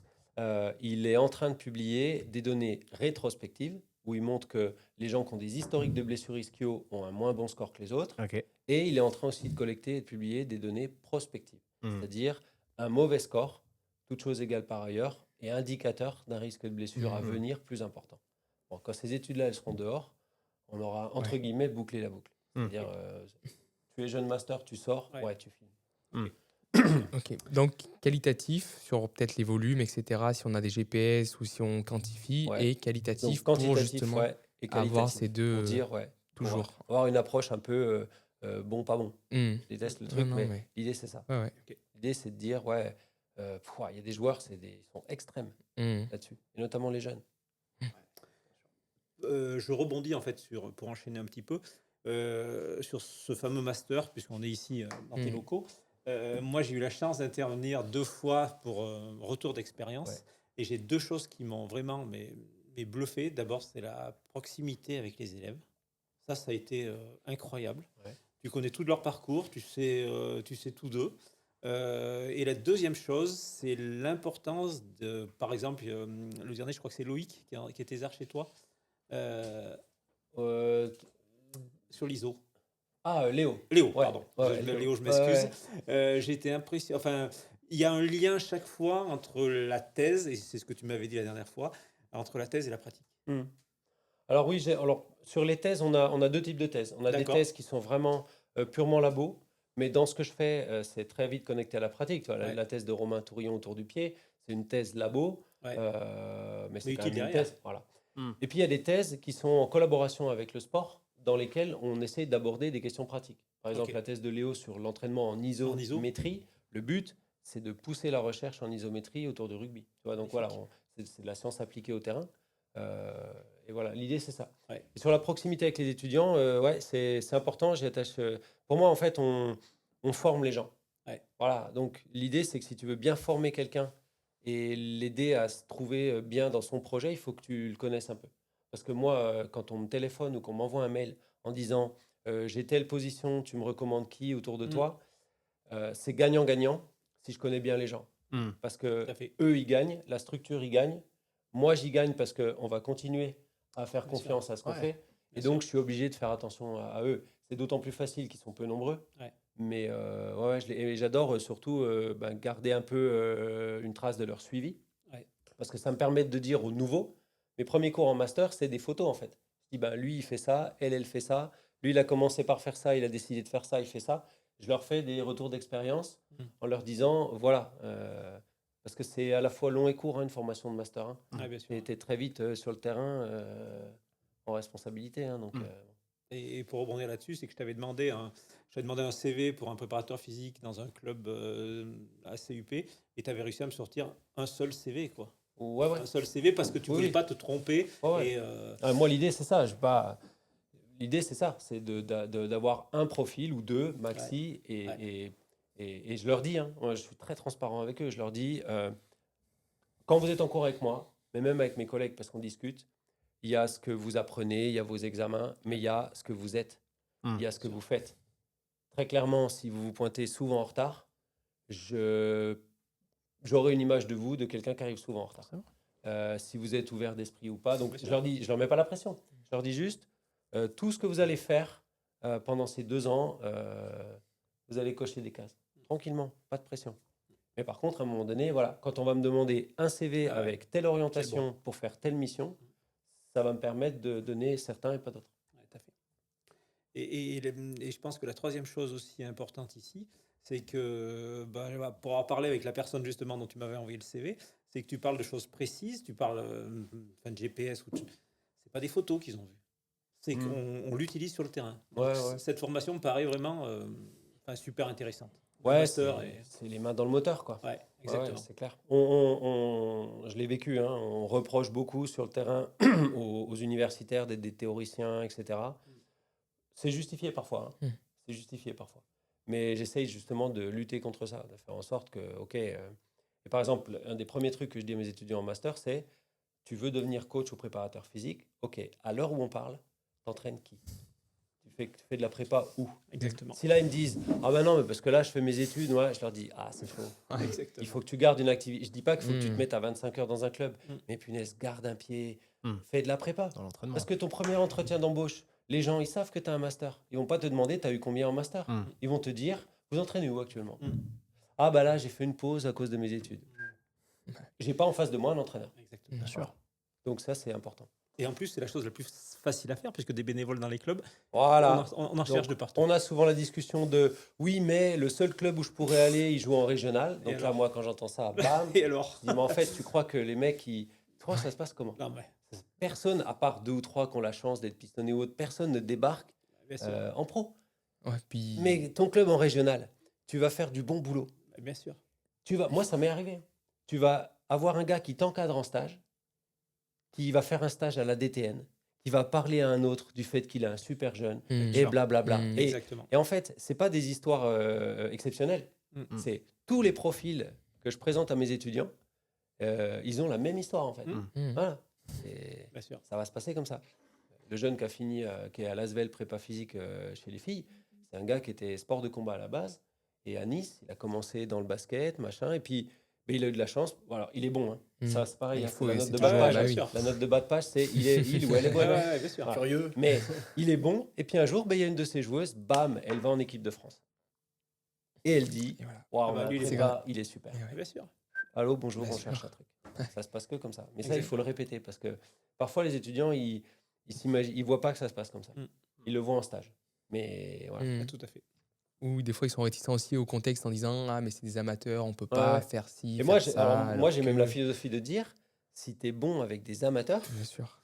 mais c'est même encore mieux enfin, en termes de. Tu vois ce que je veux dire? En termes de. Ça veut dire que voilà, tu es un musicien du métro. Puis au niveau pédagogique, c'est des leviers qui sont énormes sur T'as pas de l'apprentissage. matos, t'as rien. C'est ton Il cerveau. faut réfléchir, il faut aller vite, tester le pied. Bah oui, j'ai La pas de qualité. capteur, mais est-ce que je fais Voilà. pas le heel race test? Est-ce que je l'adapte pas? C'est toujours des problématiques là. Puis des fois, souvent en pro, on se rend compte que même si on a le bon contexte, on a un entraîneur qui nous dit bah là aujourd'hui, tu as 10 minutes. Ah ouais, bien tu as le sûr. même contexte. Ouais. Il faut aller vite. Et si tu veux évaluer un petit peu et situer, bah, il faut prendre peut-être le même test. Faut de l'adapter. Donc au final, c'est la même chose. Hein. Et du coup, sans faire le procès des universités, mais et surtout peut-être en promouvant l'université de Saint-Étienne, qu'est-ce qui peut être manquant dans les universités? Moi, je suis à Lyon, à l'université de Lyon. Je vois bien un certain manque que je ne décrirai pas, mais sur tous les STAPS. Moi, je suis passé par le STAPS d'Angers. Qu'est-ce qui peut manquer? Par rapport au terrain, tu veux dire? Oui. Ou pourquoi, en fait, les STAPS n'en font pas plus sur ces aspects-là? Honnêtement, c'est mon job. Hein. Donc, je vais pas te dire, je vais pas tirer sur mon Sur job. des collègues. Je pense qu'il y a 2 choses. Il y a une chose pour laquelle, je vais dire comme ça, je mets tout le monde. On n'est pas responsable. C'est que l'évaluation d'un labo, l'évaluation d'une carrière universitaire, ta promotion, elle est essentiellement basée sur ton output, ta production en recherche. Eh oui. Et la qualité des journaux scientifiques dans lesquels tu publies. Et donc, c'est très difficile quand tu es sur la performance sportive d'aller taper des journaux de très haut impact, etc. Donc, il y a certaines métriques d'évaluation des chercheurs qui forcent un peu les gens à être plutôt labo que terrain. Ça, c'est la première chose. C'est important. Parce qu'aujourd'hui, moi, dans ma carrière, je suis confortable. Mais si je suis jeune en début de carrière, entre une étude difficile à publier dans un journal ou alors dans un journal de bas niveau et une étude labo avec peu d'applications terrain où on va me dire « Ouais, mais vous êtes déconnecté », mais que je vais publier dans un meilleur journal, je vais faire ce choix-là. Donc ça, je blâme pas les gens pour ça, je l'ai fait. Et la deuxième chose, c'est que malheureusement, il y a des gens en STAPS qui sont moins orientés vers la performance que d'autres. Voilà, bien sûr. pas de problème. Mais quand ces gens-là ont des responsabilités en termes de contenu de formation, de pilotage de formation et d'enseignement, eh ben, cette fibre-là qu'ils ont moins que les autres, ils sont très bons sur d'autres trucs. Ils ne peuvent pas la transmettre de la même façon. Tu vois, il y a ces deux problèmes-là. Ouais, je rebondis justement un peu sur cet aspect responsabilité et je pense notamment à la réathlétisation où la plupart des masters, ils s'appellent PPMR avec le R qui parle de réathlétisation.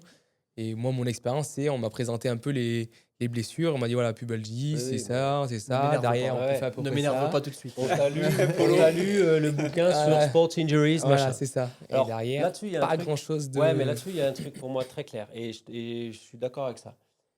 Il faut accepter de ne pas être la meilleure personne pour former sur quelque chose. Et donc, si dans ton diplôme, il y a le mot réathlétisation, tu as deux solutions. Soit il y a des gens à bord qui ont cette compétence. Et pour moi, la compétence, c'est pas publier sur la réathlée, c'est faire de la réathlée. Voilà. Soit, et donc par exemple, il y a des profils où il y a des kinés, il y a un collègue à Chambéry qui est de formation kiné, qui a fait un doctorat, qui fait de la recherche autour de la cheville et qui a été recruté à l'université. Bon, lui, tu peux être sûr que s'il y a le mot réathlétisation ou rééducation cheville dans l'enseignement, ça va être costaud. Soit, il faut embaucher des gens, des vacataires, dont c'est le métier, et accepter dans l'équipe pédagogique que ce soit eux les spécialistes de la réathlétisation. Donc moi, souvent, je dis aux étudiants, tu veux aller dans tel diplôme, regarde bien qui enseigne. Regarde pas le titre. Ah, c'est important. Regarde qui enseigne. Est-ce qu'on te parle de kiné? Est-ce qu'on te parle d'ostéo? Est-ce qu'on te parle de gens, etc. Si la réponse c'est non, ça veut dire que la réathlée, elle va probablement être faite par des gens qui n'en font pas. Qui savent peut-être des choses, mais qui vont présenter des choses. Moi, je fais pas de réathlée. Donc, j'enseigne pas la réathlée. Et en licence 3 entraînement, j'enseigne la prépa physique pour éventuellement la prévention des blessures. Mais la gestion, par exemple, des entorses de cheville ou autre, c'est des intervenants, c'est des kinés, c'est des, entre guillemets, qu'on sélectionne, à qui on confie les cours. Et voilà. La partie curative. Et si jamais je dis, attends, non, moi, c'est moi qui vais faire ça, et que je me prends le livre Sports Injuries, machin, il y a d'énormes chances que j'ai ce type d'enseignement. Un enseignement où il va me manquer une roue, en fait. Exactement. Puis les étudiants, ils sont pas fous. C'est ce qu'on a fait, je fais la pub, mais c'est ce qu'on fait chez Format Foot, où on a pris des spécialistes dans chaque domaine. Dans la data, le mec, c'est le spécialiste de la data. Sur la réathlée, on a la chance d'avoir Polo. Et l'enseignement derrière, mais c'est fantastique. Et autant il y a 20 ans, ou quand 30 ans, quand moi j'ai passé mes diplômes, il n'y avait pas les réseaux sociaux, les podcasts, les machins. Donc, tu pouvais transmettre quelque chose que tu n'avais pas ou quelque chose qui te venait des livres. Ouais, c'était rare. Ouais, ça, en gros, quand on avait cours avec un tel, il pouvait nous parler de 15 trucs différents. On ne pouvait pas vérifier dans la minute. Aujourd'hui, les étudiants, ils ne sont pas fous. Ils naviguent, ils regardent entre guillemets, le crédit de la personne qu'ils ont en face d'eux. Et tu ne peux pas... Je suis complètement contre le discours qui dit tout le monde peut enseigner tout. Non. Oui, tu peux enseigner tout, mais à un moment donné... En surface, en surface. Ça va être compliqué, quoi. Moi, il y a juste pour finir là-dessus, il y a des formations, par exemple, qu'on me demande que je refuse de faire. Non, je ne vais pas venir vous faire un truc là-dessus, en fait. C'est pas ma spé. C'est une belle honnêteté intellectuelle de l'enfermement sur le profil force vitesse, etc. Mais l'idée, c'est ça. Désolé. Oui. Ou alors, il faudrait que je me tape... de la lecture et tout pendant 3 mois pour essayer d'arriver à un niveau de... Non, je vais... Non, prends quelque chose. Moi, je suis désolé, mais on a fait le pari de faire un podcast avec JB Morin sans parler de profil force vitesse. C'est toi qui vas nous en parler. On n'en a pas parlé. Non. J'ai une dernière question. Vas-y, Polo. C'est pour parler des travaux de Diane et de l'Université de Nice, parce qu'il y a beaucoup de modèles émergents sur la prévention des blessures ou la gestion du risque de blessure aux ischio-jambiers, dont tu es un spécialiste, qui ont intégré beaucoup de choses. Il y a Jordan Meniguccia, notamment, qui est un Espagnol qui a intégré un modèle qui peut paraître désormais peut-être insuffisant parce que les travaux justement de l'Université de Nice, et notamment Diane Bez, qui a intégré des facteurs psychosociaux, sont une pièce au puzzle encore à ajouter, ton fameux puzzle.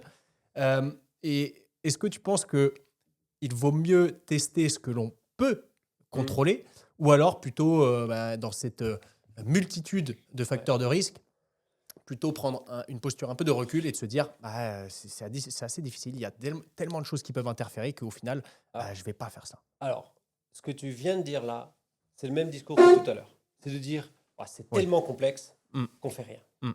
Je déteste ce discours-là. C'est tellement complexe qu'il faut que tu essayes de faire des choses en gardant en tête la complexité. Ça veut dire que, par exemple, si tu es orienté biomécanique, etc., ou gestion de la charge d'entraînement par rapport aux ischios, tu vas le voir avec ce qu'on a discuté avant. Mais, et je l'ai vécu, tu dois laisser la porte ouverte au fait que les explications du phénomène problématique, tu ne les maîtrises pas. Elles ne sont pas dans les 4-5 variables qui sont tes... Tu sais, quand tu as un marteau, tu vois des clous partout. Voilà, ce n'est pas des clous. Peut-être que la posture, elle est parfaite. Peut-être que la charge, elle est très bien gérée. Peut-être que l'athlète, il a de la force. Et il se pète quand même. Parce que sa vie privée est catastrophique. Il est en tension en permanence. Il est insécure. Il a un sommeil, machin. Il faut laisser la porte ouverte à ça. Et le mauvais comportement du scientifique, c'est de dire non, mais non, c'est pas ça. C'est en gros, je le maîtrise pas, donc c'est impossible que ça explique les choses. C'est de dire, ok, moi j'essaie d'expliquer. Et si pour moi, il n'y a rien d'évident dans ce que je maîtrise, je laisse la place à peut-être d'autres trucs. Et souvent, tu t'aperçois qu'il y a d'autres trucs. Moi, j'ai vu 1 ou 2 joueurs sur les 5 dernières années où, en fait, toutes les cases autour des ischios, elles étaient pas mal. La force, tout ça, la Et on se dit, mobilité. en gros, entre guillemets, désolé, mais pour moi, Pas grand-chose à faire. En fait, tu discutes avec les staffs 1 an après et on te dit, ouais, à cette période-là, il y avait ça, etc. Donc les facteurs on laisse la porte psychosociaux, ouverte. Complètement. ça a tout son intérêt. Et nous, on en était convaincus. C'est pour ça, en fait, c'est une jeune doctorante qui maintenant a fait sa thèse, qui l'a soutenue et qui, en fait, a ajouté au test de screening qu'on faisait en début de saison, un testing très complet, des évaluations psychologiques. psychosociales Magnifique. au milieu des tests en fait, qu'elle faisait passer plutôt orientés performance ou physique, physiologique. Et on avait trouvé cette approche tellement innovante et tellement intéressante. Et on s'était dit, mais le puzzle, il commence à ressembler à quelque chose. Alors, il y a un Français qui a beaucoup bossé là-dedans, qui s'appelle Vincent Goudbarge, qui est topissime. Lui, pareil, essayez de l'avoir dans le podcast, il est génial, Vincent. Qui est un ancien foot pro de haut niveau et qui a justement commencé ce travail autour des aspects psycho. Il y a des grosses réticences parce que quand le monde de la force, du nordique, du machin, voit débarquer une proposition complémentaire, ça sort les fusils en fait. Parce qu'il faut pas se leurrer, il y a un business derrière les ischios. Une blessure ischio, c'est 200 à 300 000 euros. Bien sûr. Donc, et moi, ce que j'ai adoré à Nice, c'était ça. C'était le labo. Il avait une collaboration, enfin en tout cas, il avait une coexistence de gens qui étaient hyper orientés physio-bioméca et de gens qui étaient hyper orientés psycho, y compris la directrice de l'époque, Fabienne Dary-Plonqueville, y compris avec une grosse connaissance du haut niveau. Voilà. Il y avait des études sur le dopage, et donc cette thèse, elle est géniale parce qu'elle a essayé de mixer des choses qui étaient plus ou moins opposées. Et c'est très souvent, par exemple en football, c'est encore tabou. Et il y a des sports où c'est encore tabou de se dire tes problématiques, elles sont dues à plutôt l'aspect psychosocial des choses. Parce que quand on dit ça aux gens, on met en avant des faiblesses. Et que voilà, j'en ai beaucoup parlé avec un ostéo de Lyon qui fait un podcast sur l'ostéo. En fait, en gros, le joueur, c'est pas que la machine qui court, en fait, ou la joueuse. On salue Étienne. Ouais, c'est important parce que voilà, sur la table de l'ostéo ou du kiné, il se passe d'autres choses que le test. Le test de mobilité. Pour avoir la chance de travailler en individuel avec des joueurs depuis 20 ans, tu sais à peu près quel joueur va se péter ou pas en fonction de ça. Exactement. Ouais. Le nombre de psoas, vous vous rendez pas compte, le nombre de psoas qui sifflent quand tu sais qu'à la maison ça merde, quand tu sais que c'est incroyable. Ouais. Alors après, ça siffle peut-être par les conséquences dans la gestuelle du stress etc. C'est-à-dire qu'on peut in fine revenir sur du mécanique. Bien sûr. Mais l'idée, c'est ça, c'est que le mécanisme causal, il est Ouais. peut-être Et là-haut. différent. Et il y a plein de buts de l'entraîneur. Et l'un des buts de l'entraîneur, et peut-être même plus du réathlétiseur, si on y accole la notion préventive, c'est de chercher les étiologies possibles. Et c'est là, en fait, Ouais. que moi, je trouve ça magnifique. En fait, il y a plein d'hypothèses. Ouais. Et on va chercher dans chacune des Ouais, hypothèses. ouais. Et c'est Et magnifique. il faut quand même se détendre un peu et il faut admettre que Ah, bien sûr. les explications, un, on les maîtrise pas, et deux, on les connaît pas. Et trois, peut-être on peut pas les connaître. Parce que voilà, faut pas non plus, c'est pas tout quoi. Le je sais pas, à un moment donné, Ouais. il faut le sortir. Hein, Pour certains, c'est dur, mais Ben ouais, bien sûr, mais je sais pas, c'est peut-être le meilleur service que tu peux rendre aux Ouais. joueurs. Hein. Parce que si tu dis je sais, c'est ça et que tu te trompes, ben, Bing. tu vas C'est peut-être pour toi. enfoncer le joueur plus que le sortir. Quoi. Ouais, puis c'est peut-être tout autre, mais les modèles statistiques, on avait essayé de créer un modèle statistique pour Ouais. l'ensemble des blessures, pour essayer d'expliquer une partie de la variance de la survenue d'une blessure. Si, Ouais. on avait des résultats qui étaient Ouais. assez satisfaisants, de 0,6, 0,7 en sensibilité, spécificité. Mm. C'était intéressant, Ouais. mais encore une fois, c'est sûr. Pardon. Mais ouais, on n'arrivera pas au 100, et tant mieux. Et heureusement, il faut laisser Ouais. une part aussi à la gestion humaine, etc., quotidienne. Donc, moi, j'avais trouvé ça génial de s'intéresser aux Ouais. statistiques. bien sûr. Est-ce qu'on enchaîne sur une dernière partie ou- Ouais, rapide, parce que rapidement, pour JB, pour conclure. 20h43, Le pub, non, mais surtout le pub, la bière. 5 minutes la dernière Ouais, partie. ça va. Allez. C'est un peu plus justement sur la carrière et si je rebondis là sur quand tu disais que tu as passé tes diplômes il y a de ça 20 ans. Maintenant, tu as plusieurs casquettes. Tu me corriges, hein, mais scientifique, consultant, professeur. Ouais. Il y en a d'autres qu'on peut citer. Qu'est-ce qui, toi, comment tu arrives à trouver du lien un peu dans ces différentes facettes et qu'est-ce qui, aujourd'hui, toi, t'anime un peu enfin, comment tu te retrouves un peu dans chacun de ces... Ouais. Chacun de ces... Alors aujourd'hui, ce qui m'anime, c'est de faire dialoguer ces casquettes. Et c'est pour ça que j'ai repris une casquette de coach, alors coach au sens très large du terme, hein, pour travailler spécifiquement avec certains athlètes, certains joueurs. Parce que l'idée, c'est j'ai un levier pour chercher des choses à l'université, essayer de répondre à des questions. J'ai un levier pour les enseigner et former des gens à les utiliser, donc la translation. J'ai un levier pour les tester moi-même sur le terrain et les mettre face à la réalité avec certains athlètes avec qui je travaille. On travaille par exemple avec un marcheur, un gars qui fait de la marche athlétique, le meilleur français actuellement, sur une problématique très spécifique autour de son pattern de marche. Et donc l'idée, c'est d'aller faire une séance avec lui, de regarder les choses, de guider les gens. Et puis après, il y a la casquette, on va dire, globale de tout ça, qui me va très bien. Mais j'essaie d'équilibrer les choses. Et le consultant, c'est en fait, l'idée, c'est simple, c'est de donner du conseil aux gens sur la base de cette expérience ou cette connaissance. Parfois, le rôle de consultant, il fait appel à des choses qui datent plus de ma formation en athlétisme que de mes 2 derniers articles, clairement.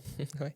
C'est peut-être aussi la conséquence des autres facettes qui arrivaient à un moment Oui, bien sûr. de la carrière. Je partage, maintenant, plus j'avance, moins mes formations, elles ont de diapos, par exemple. Avant, j'étais PowerPoint addict, machin. En fait, là, l'idée, c'est de dire, en fait, on va discuter. La diapo, elle va nous servir de support. Mais déjà, on va faire beaucoup de pratique. Moi, j'interviens quasiment plus s'il n'y a pas de pratique. Et je veux que les gens, ils se fassent mal aux pieds, en fait. Comment tu leur expliques passer des diapos avec des exos enlève tes chaussettes et on va faire les exos. Exactement. Donc, et plus il y a de partage d'expérience. J'enlève pas le fondement de recherche. Non, bien sûr. Mais l'idée, c'est ça. Quoi. Alors moi, j'ai une question qui va être hors contexte, mais face à toutes ces casquettes, comment tu gères ta vie familiale? Oui, j'ai l'impression bien. Ok. Ouais, j'ai l'impression bien. En fait, comment dire, j'essaye, alors depuis que j'ai des enfants, parce que là, voilà, j'essaye d'être à 100% quand je suis à la maison. Ok. C'est-à-dire que quand je suis à la maison, hors exception, mais ma femme c'est pareil, donc hors exception, j'ai pas de truc en marge de la vie familiale, premièrement. Et le deuxièmement, c'est on a un peu des deals avec le nombre de voyages, d'indisponibilité que je régule sur l'année. C'est pour ça qu'à l'heure actuelle, si tu veux m'inviter à faire un week-end de formation, ce sera novembre. Ouais, bien sûr. Parce que je ne vais pas le caler en juin alors que j'en ai déjà un. Ouais. Voilà. Ah ouais. Donc j'ai des règles en fait, je m'applique des D'accord. règles. Super. Et voilà, tout mon temps qui n'est pas sur ces casquettes-là, C'est c'est du familial. temps familial. Ok. Ma pratique sportive, elle reste conséquente, mais j'ai plus d'objectifs de compète. Mm. Ouais. J'ai explosé à Nice.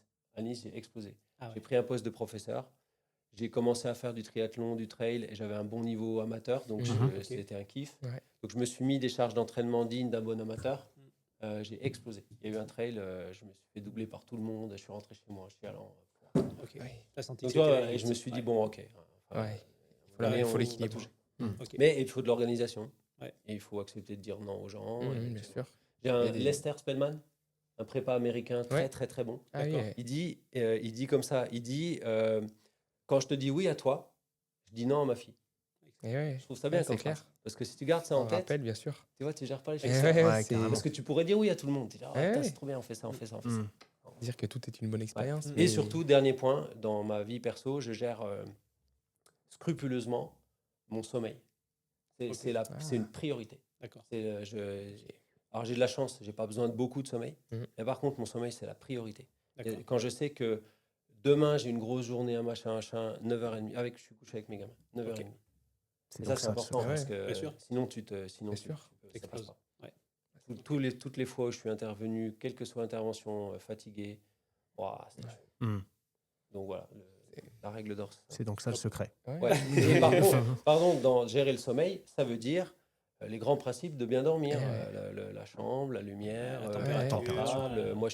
Moi, très souvent, c'est la vieille blague que tu vois sur Instagram. Même, tu m'envoies un message à 22h, je vais répondre à 5h30. Hein. Mhm. Voilà. Mon portable, il est off. Donc, il y a certains trucs. Bravo de le faire. C'est en quelque Ouais, sorte- ouais. C'est Mais c'est de la c'est en quelque sorte de la volonté. Hein. c'est de la performance Mm. aussi Mais, d'un côté. C'est voilà, c'est- Les mails, pareil. Moi, tu m'envoies un mail à 22h. Tu me l'avais envoyé à 6h le lendemain. Hein. Ouais. Quand je vois des collègues qui se répondent le dimanche après, je me dis, ah, c'est chaud quand même. Ouais. Non, mais Non, mais Ouais, c'est clair. Bien sûr. comment tu gères ton temps voilà. Ouais. Ah ouais. Moi, je suis en plein dedans dans ces réflexions compliqué, où, en contexte club, où pour le coup, je suis en Ouais. académie, où on a des groupes staff, etc. Ouais. Et en fait, où on travaille du lundi au samedi, nous, les staffs Ouais. terrain.